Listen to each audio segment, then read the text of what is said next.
Hello guys, this is Lotech Gaming here. I just opened up Facebook and they decided to add a bunch of Necron ships for some interesting reason. No, I mean, it's a part of the world, blah. Hello guys, this is Lotech Gaming here.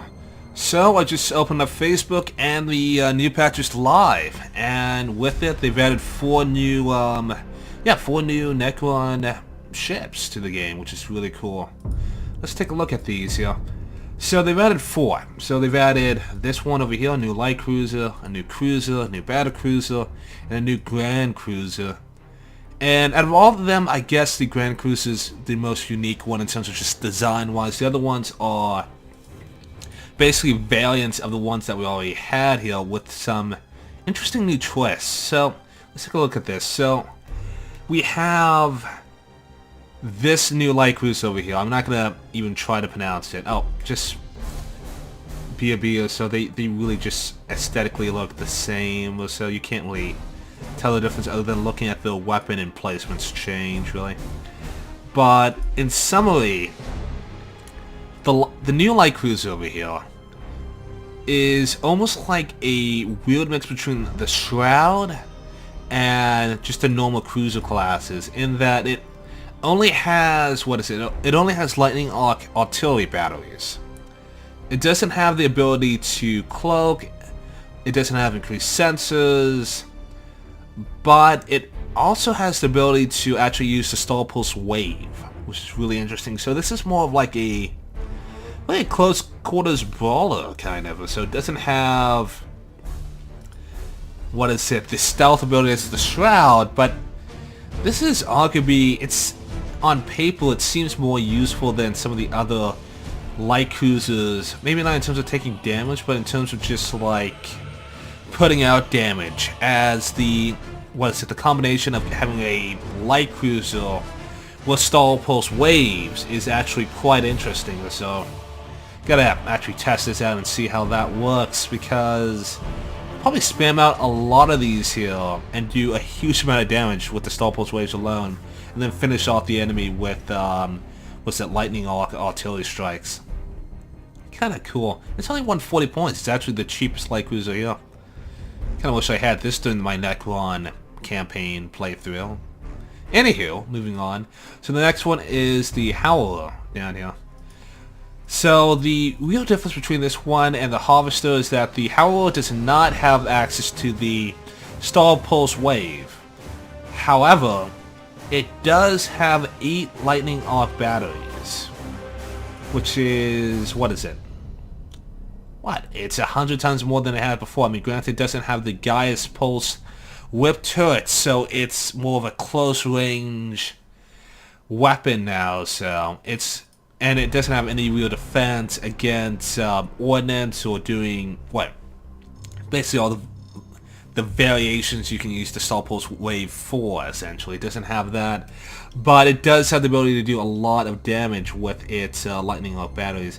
Granted, and this sucks, and this is why I didn't really use them during the campaign that much, they're relegated to the sides, which really sucks, essentially.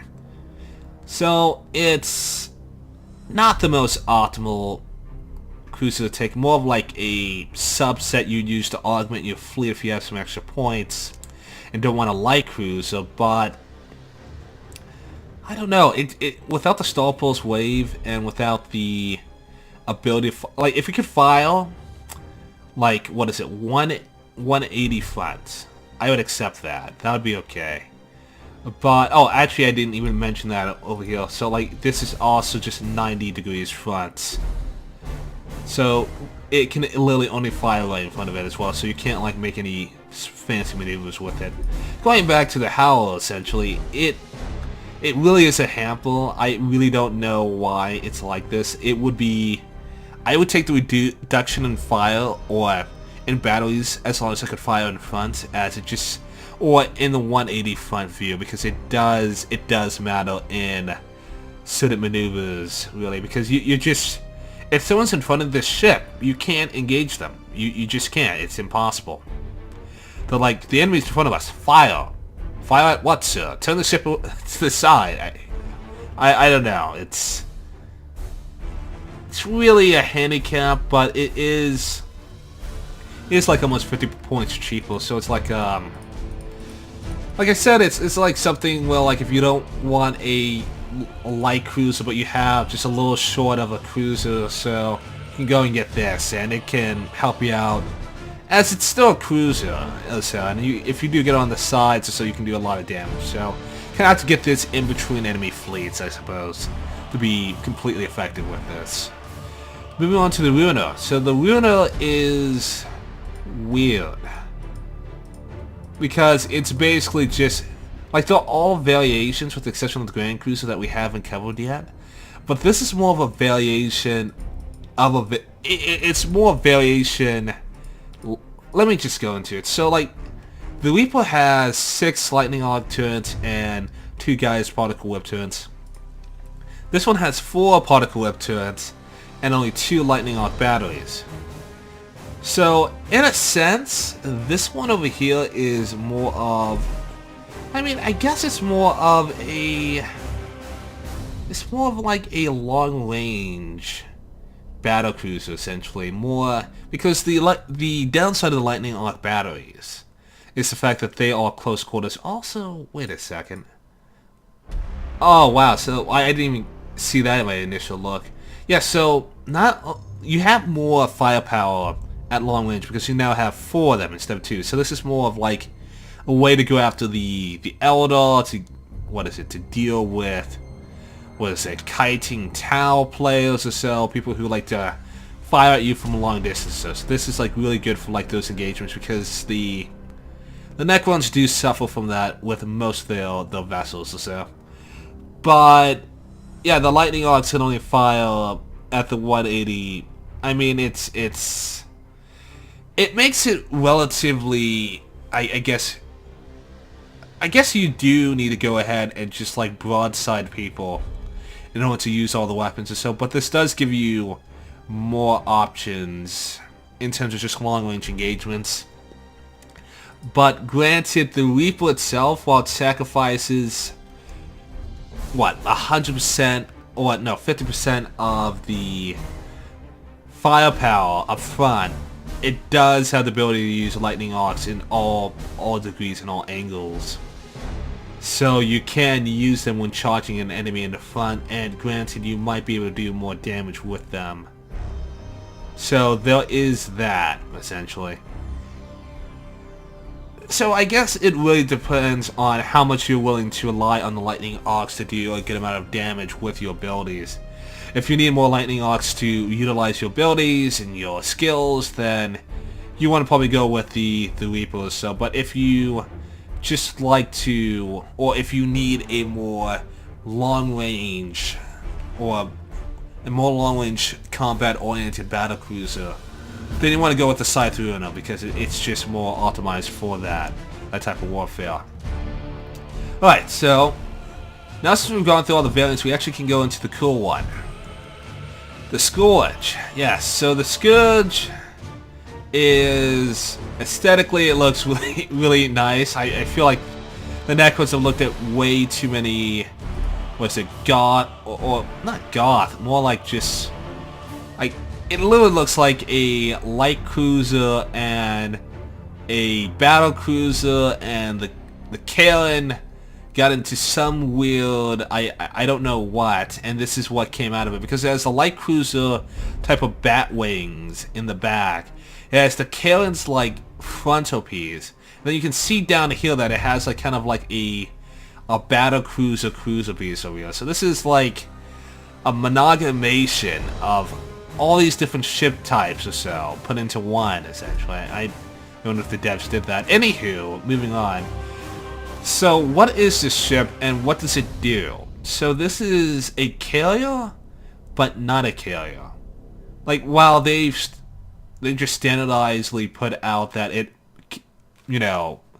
it doesn't have fuel interceptors, it doesn't have bombers or assault bombers. It's essentially your counter to enemies that are spamming out ordnance, essentially, because it has the ability to not only launch, this typical Doom fighter squadron that all the cruiser, what is it? Battlecruiser, battleship, and now Grand Cruisers can put out. So all the ships above light cruiser tier, actually, the light cruisers can also put this out. So basically, every single line ship can put out side fighters.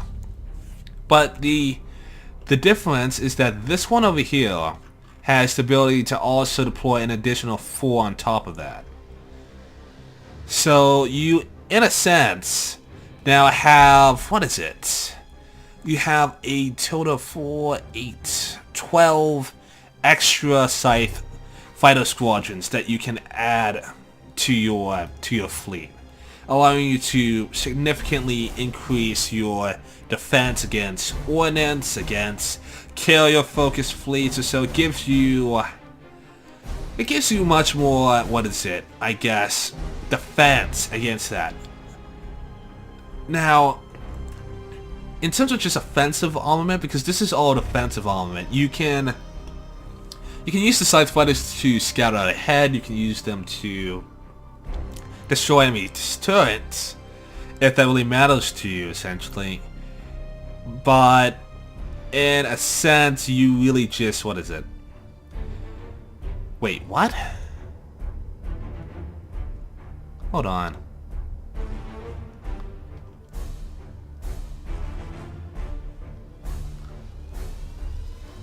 Wait, that can't... Oh, okay. Is that new? No, I didn't know that fighters could actually do that, apparently. So they can do damage to the hull after the turrets are gone. So never mind. I mean, I take that back. Let's see. The scythe fighter squadrons do damage to... what is it? They do damage against enemy ships. Granted, it's only 1 every 3 seconds, so you're gonna have to spend a long time hitting that ship with your scythe, fighter squadrons, but it's there. I mean, for the most part, this is really meant as it's more of a defensive and scouting weapon than anything else. But it's really nice because with the, what is it, with how powerful ordnance, ordnance, fighters, bombers, boarders, torpedoes, with how powerful they are, this actually allows for you to deal with most of these threats. I mean, granted, you don't have your stall pulse wave, and you have light cruiser levels worth of defense weapons, but this is still a interesting ship, so I'm interested to see how players use this. So, I mean, granted, it costs way too much. Like, you're literally only 100 points away, or so, 2 escorts away from getting just a battleship. So in my opinion, it might not be worth it unless you know for a fact that you're fighting against these, like, ordnance-focused fleets, essentially, in my opinion. But it's still an interesting vessel, I have to say. Though granted, I feel like they need to give more... I think they need to give more abilities to the scythe ships, essentially, or the scythe fighters. Because of the fact that they just... what is it? I feel like they just might not be powerful enough, essentially, to warrant the high point cost. So maybe reducing the point cost for this thing. I don't know.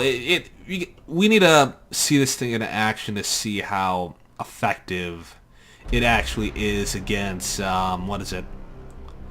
Against other ordnance-focused fleets, against fleets that don't have ordnance. Can it provide accurate offensive firepower against those fleets? We'll have to see how this works. But yeah, no, those are the 4 new ships. It's really kind of nice because it does add some more variety to the Necron fleet that was kind of lacking. I think out of all the fleets or so, is kind of, the Necrons needed some new ships, so this is really cool. Anyway, yeah, this is live, so yeah. Update the game, try these out, and tell me what you guys think about them. As always, take care, and I will catch you guys next time.